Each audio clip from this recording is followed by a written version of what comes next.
है dimensional analysis या conversion of units. So let's see कि हम कौन से कन्वर्जन फैक्टर्स इसमें यूज कर सकते हैं। जैसे फॉर एग्जांपल अगर हम डिस्टेंस कर रहे हैं या लेंथ कर रहे हैं, ठीक है। सो लेंथ में आपके पास वी हैव 1 से kilometre. We know that 1 kilometre that is going to be equal to 10 raised to power 3 meters, ठीक है। And if we are taking 1 nanometer, that is equal to 10 raised to power minus 9 meters, right? These are the smaller units. If we are taking 1 picometer, 10 raised to power minus 12 meters. If we are taking 1 angstrom, then 10 raised to power minus 10 meters, ठीक है। And if we are taking 1 new meter, then that is equal to 10 raised to power minus 6 meters, right? So this is what for length we can convert. Also थोड़े से और इससे picometre nanometre से बड़े units भी हैं। जैसे हमारे पास आ गया 1 centimetre. So 1 centimeter that is going to be equal to 10 raised to power हाँ -2 meters, ठीक है। और अगर हम 1 मिलीमीटर ले लें तो 10 raised to power -3 meters। उसी तरह से हमारे पास और भी कन्वर्जन फैक्टर्स होते हैं। जैसे फॉर एग्जांपल हम लोग ले रहे हैं प्रेशर के कन्वर्जन फैक्टर्स ले लेते हैं। हम ले रहे हैं 1 atmosphere, right. 1 atmosphere that is equal to 1.008 bar. Numericals जब हम करेंगे तो ये कन्वर्जन फैक्टर्स हमारे को आने जरूरी है, right? So 1 atmosphere that is equal to 1.008 bar. Also 1 atmosphere that is equal to 760 mm of mercury, right? Or it is equal to 760 centimeters of mercury. Or it is equal to एक और unit होता है pressure का Tor, ठीक है। So it is equal to 760 Tor, ठीक है। या 1 एटमॉस्फेयर पास्कल्स भी एक यूनिट है। So 1 atmosphere that is equal to 1 into 10 raised to power 5 pascals, ठीक है। So ये कन्वर्जन फैक्टर्स जो है वो हमको आने चाहिए। फिर उसके बाद वॉल्यूम जब हम करते हैं तो वॉल्यूम के लिए हमें पता है कि अगर हम 1 लीटर ले रहे हैं तो 1 litre that is equal to 1 decimeter cube, है ना। And 1 liter that is equal to 1000 cc, ठीक है। और it is equal to 1000 ml. 1 cc is equal to 1 ml, so that will become equal to 1000 ml. So 1 liter कितने ml हुआ? 1 liter will also be equal to 1000 ml, ठीक है। Clear हो गया? उसी तरह से हमारे पास अच्छा इस पे एक और यूनिट आप लिख सकते हो 1 mile. 1 mile that is equal to 1.6 kilometre, ठीक है। So these are a few units which you should know जब हम लोग कन्वर्जन करते हैं। अब जब कन्वर्जन करेंगे तो कन्वर्जन किस तरह से करते हैं, हम एक फैक्टर यूज करते हैं which is known as conversion factor, ठीक है। अब कन्वर्जन फैक्टर क्या हुआ? जैसे फॉर एग्जांपल हमको बोला गया है कि convert 6 miles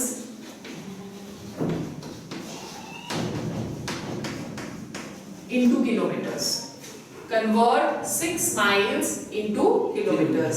Now we know that over here we have written that 1 mile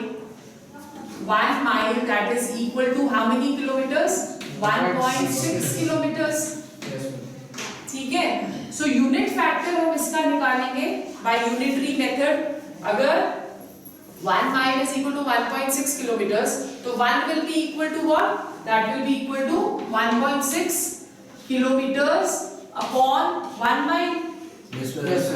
unitary method से 1 यही हो गया, ठीक है। और हमको कितने कन्वर्जन करनी है? 6 माइल्स की।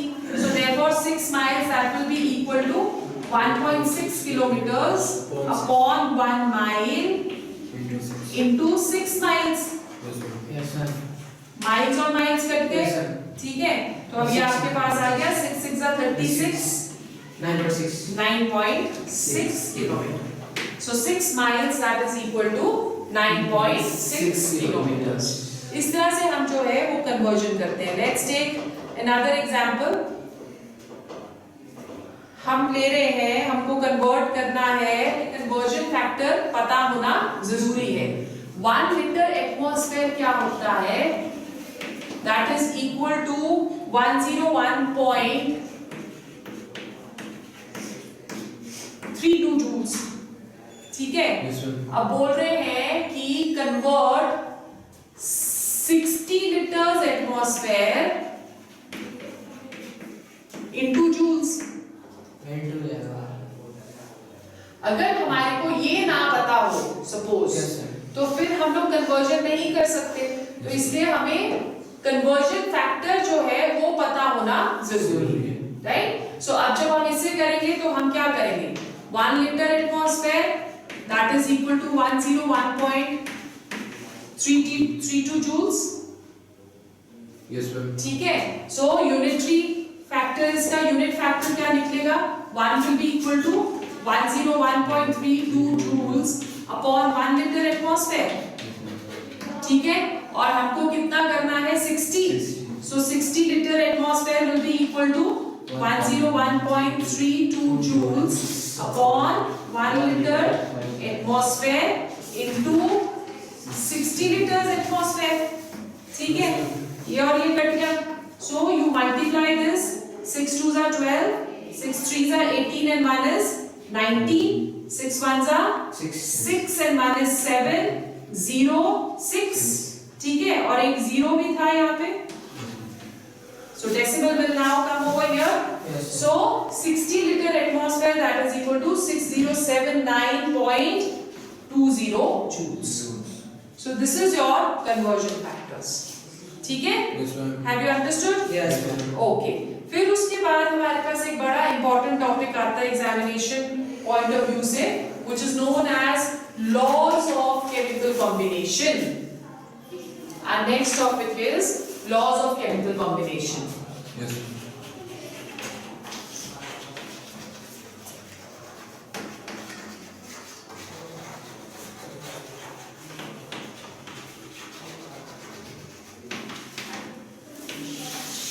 Now laws of chemical combination का मतलब क्या हुआ कि जब हमने क्लासिफिकेशन ऑफ मैटर करी थी तो हमने ये बोला था कि एलिमेंट्स और कंपाउंड्स जो हैं वो दोनों प्योर सब्सटेंसेस हैं, है ना। सो हम एलिमेंट्स को कन्वर्ट कर सकते हैं कंपाउंड्स में इनटू कंपाउंड्स, ठीक है। अब ऐसे तो नहीं हो सकता कि हमने दो एलिमेंट्स मिक्स करे और हमारे पास कंपाउंड बन गया। जैसे वाटर इज अ कंपाउंड, तो इट डज नॉट हैपन कि हमने हाइड्रोजन और ऑक्सीजन को पकड़ा, इकट्ठा किया, वाटर बन गया, ऐसे तो नहीं होता ना। तो हमको एलिमेंट्स को मिक्स करना पड़ता है through chemical means in a fixed ratio by weight and volume, okay. तो क्या क्या लॉज जो है या रूल्स जो है वो लगेंगे to make one or two elements combined to form compounds। उन लॉज को हम क्या बुलाते हैं? They are known as laws of chemical combination. So first हमारा जो लॉ है, law of conservation.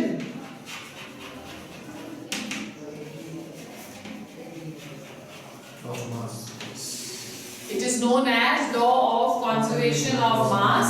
The law was put forward by Anthony Lavoisier। Anthony Lavoisier को हम father of chemistry, modern chemistry भी बुलाते हैं, ठीक है। सो एंथनी लेवेज़ियर ने law of conservation of mass दिया। अकॉर्डिंग टू दिस लॉ, जब भी कोई रिएक्शन होता है then total weight of the reactants is always equal to the total weight of the products, ठीक है।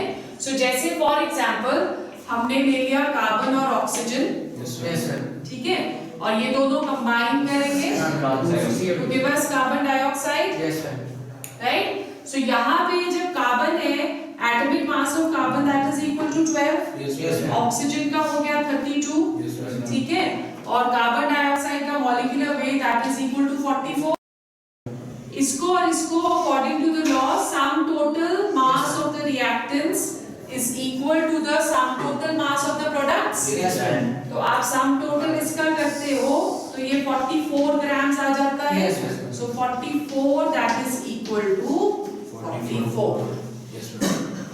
ठीक है, so this proves the law of conservation of mass, right? Yes, let's take another example. हम लोग ले रहे हैं NaCl plus AgNO3, Yes, yes, right? To give us NaNO3 plus AgCl. Suppose we are doing this reaction in a H-type tube. H-type tube हमारी कैसी होती है? जैसे हमने हाँ, both are joined with an H. Yes, ma'am.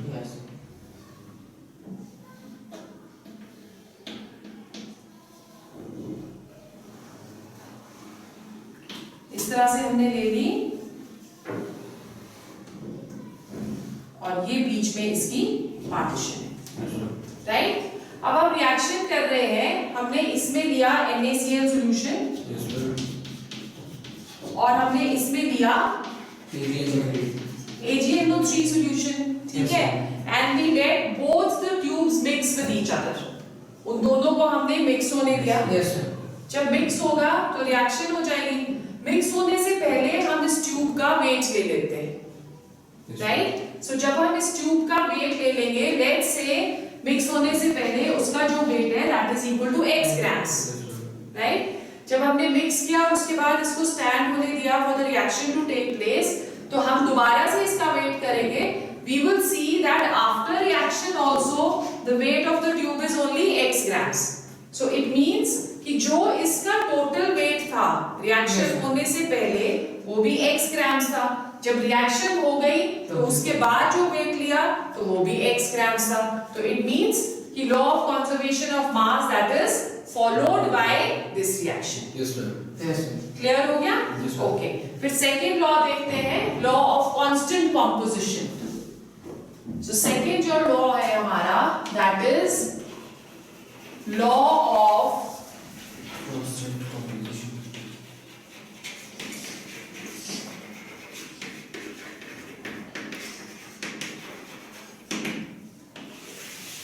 Law of constant composition. क्या बोलता है ये law? Law of constant composition या डेफिनिट प्रोपोर्शंस भी हम इसको बुलाते हैं। This law that was put forward bye Joseph Proust.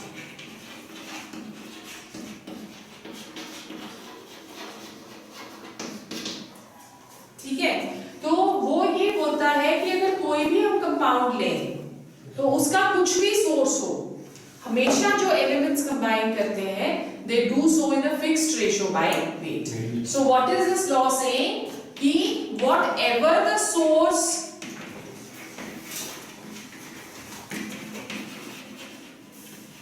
of the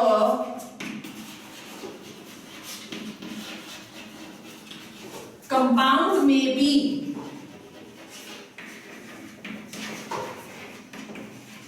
the elements combine in a fixed ratio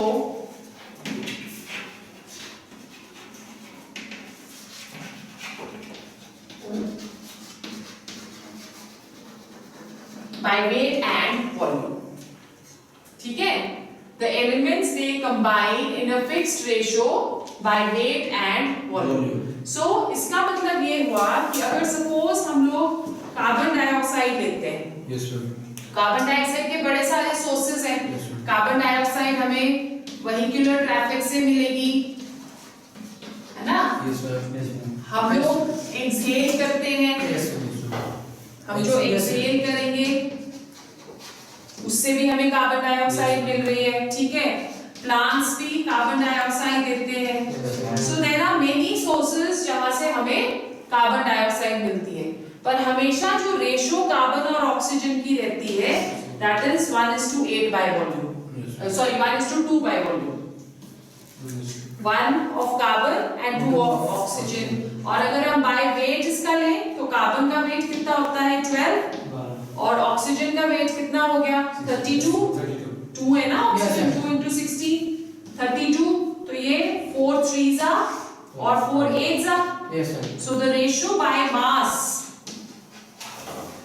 that is equal to 3:8, and the ratio by volume that is equal to 1:2। चाहे कहीं से भी carbon dioxide हमको मिलेगी, ठीक है। उसी तरह से एक और एग्जांपल ले लेते हैं Yes, sir. H2O. वाटर का। Yes, yes, sir. वाटर हमें कहाँ से मिल सकता है? टैप से मिल सकता है, रिवर से मिल सकता है, सी से मिल सकता है। तो we have many sources of water. Yes, sir. Ratio hydrogen और ऑक्सीजन की हमेशा क्या रहेगी? ठीक है, बाय वॉल्यूम। और बाय वेट अगर हम देखते हैं तो इसका 2 ग्राम्स आ गया और ऑक्सीजन का 16 ग्राम्स आ गया। So this is going to be 1:8 by weight.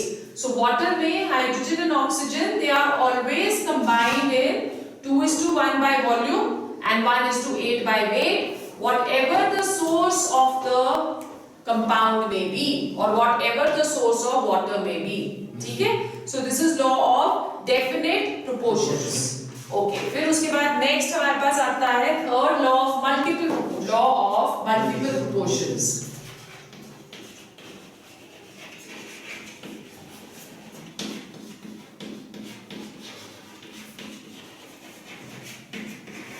This law was put forward by John Dalton. ठीक है? Yes, sir. जॉन डेल्टन ने ये लॉ दिया था। According to this law, if two elements combine to form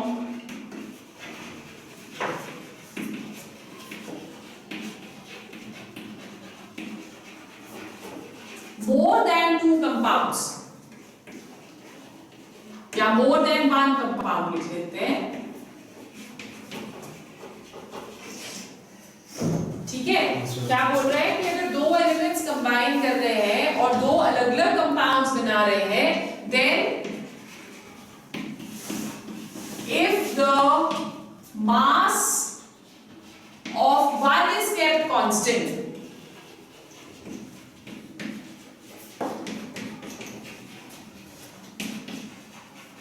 if the mass of one is kept constant, then the second element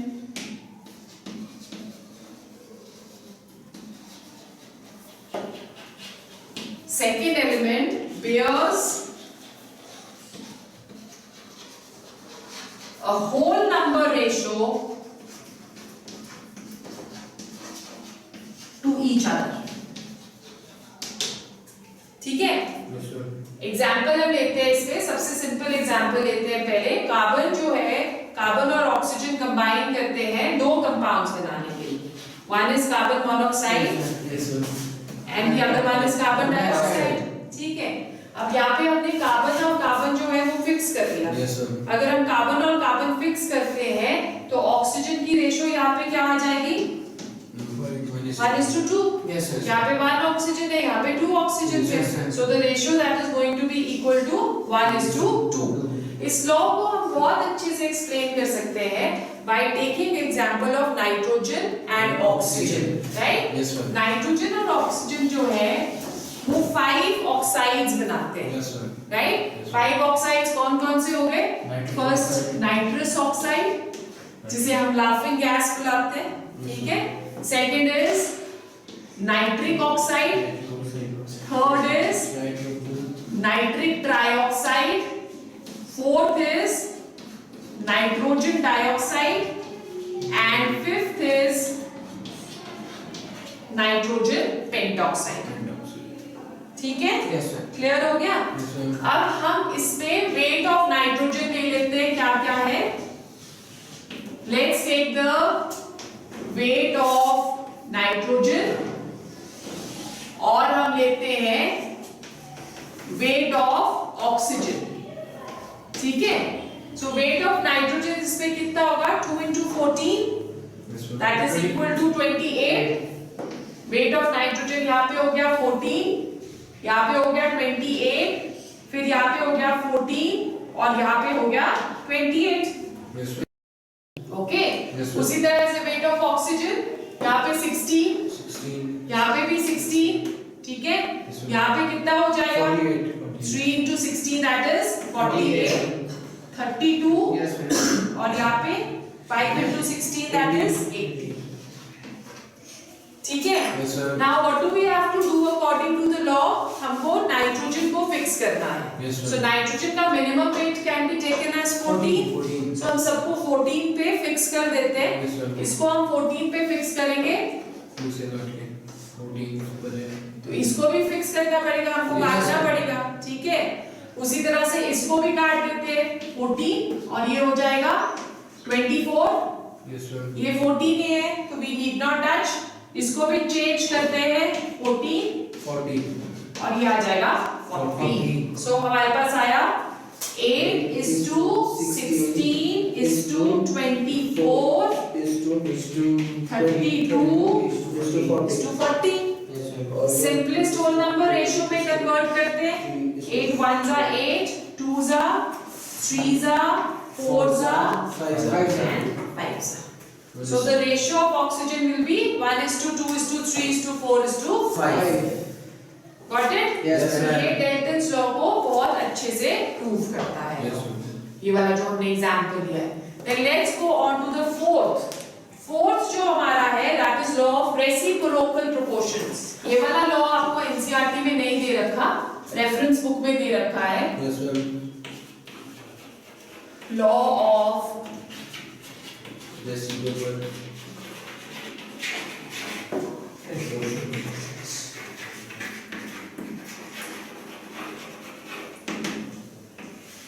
This law was put forward by Richard, right? Yes, sir. अब ये law क्या बोलता है? हमने जो law of क्या कहते हैं उसको मल्टीपल प्रोपोर्शंस दिया, उसमें हमने दो एलिमेंट्स को कंसीडर किया था। Yes, sir. अब इसमें हम तीन एलिमेंट्स को कंसीडर करेंगे। तीन एलिमेंट्स कंबाइन करते हैं और तीन डिफरेंट कंपाउंड्स बनाते हैं। Yes, sir. ठीक है, सो हम पहला एग्जांपल लेते हैं हाइड्रोजन, सल्फर और ऑक्सीजन का। Yes, sir. राइट, सो यहाँ ले लिया हमने hydrogen, sulphur and oxygen. Hydrogen और सल्फर बनाता है H2S, Yes, sir. सल्फर और ऑक्सीजन बनाएगा सल्फर डाइऑक्साइड, और ये बनाता है वाटर। Yes, sir. ठीक है, now let's take H2S and H2O, Yes, राइट। सबसे पहले H2S में चलते हैं।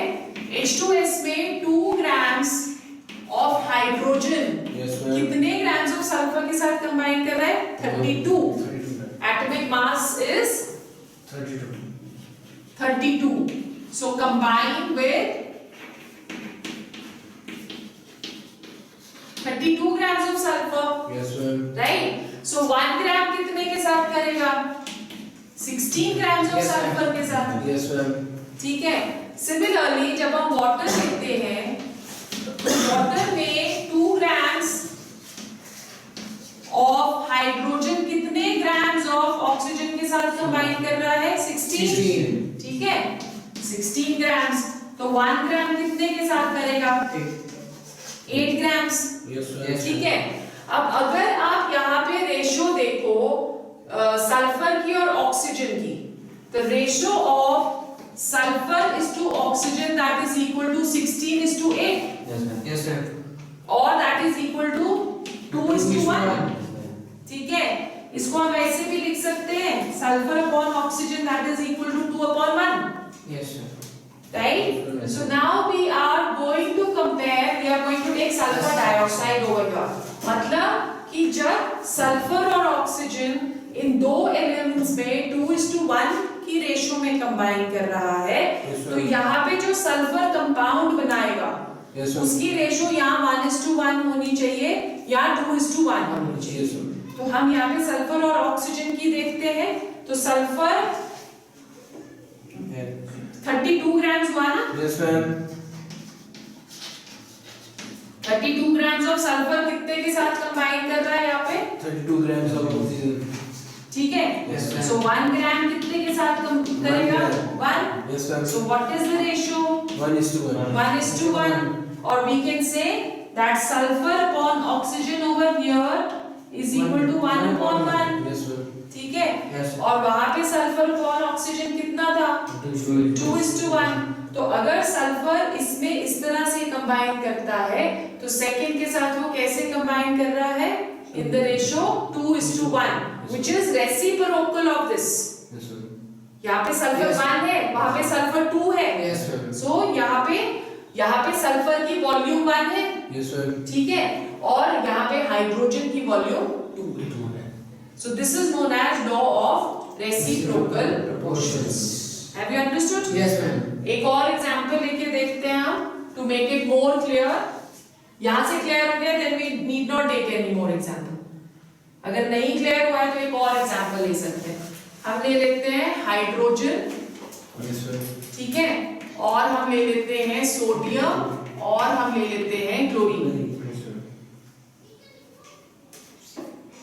Right?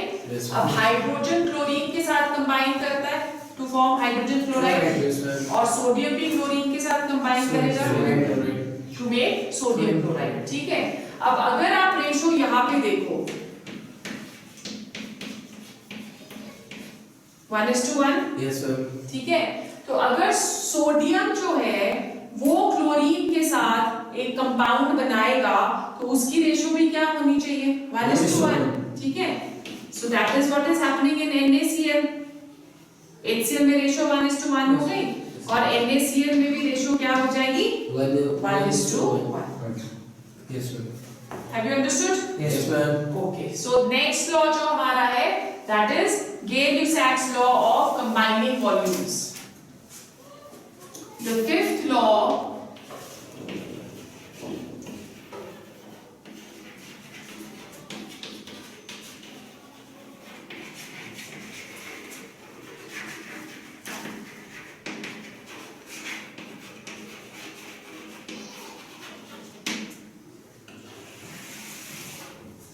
Gay-Lussac's law of combining volumes. अब ये Gay-Lussac's law of combining volumes जो था ये हमें combination of gases के बारे में बताता है। क्या बोलता है ये गैस, ये लॉ सॉरी, कि if two gases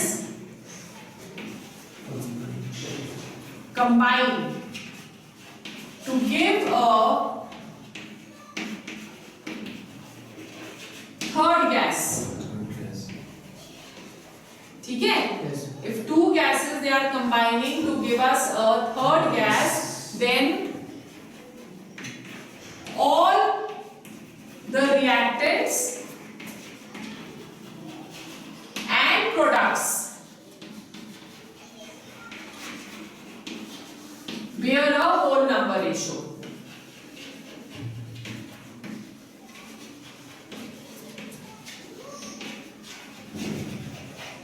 To each other. ठीक है? Let's take an example. हम ले रहे हैं hydrogen which is a gas Yes, ma'am. plus chlorine which is another gas, Yes, sir. ठीक है? और ये कंबाइन कर रही है to give us HCl which is again a gas. Yes, sir. तो हम देख रहे हैं कि यहाँ पे 1 वॉल्यूम है इसकी, है ना? Yes, sir. यहाँ पे 1 वॉल्यूम है इसकी, और उसकी कितनी वॉल्यूम हो गई? 2. So the ratio is going to be 1:1:2. ठीक है? क्लियर हो गया? Okay. So this is Gay-Lussac's law of combining volumes. ये वाला जो लॉ था बेसिकली ये बर्जेलिस हाइपोथेसिस से डिराइव किया गया था।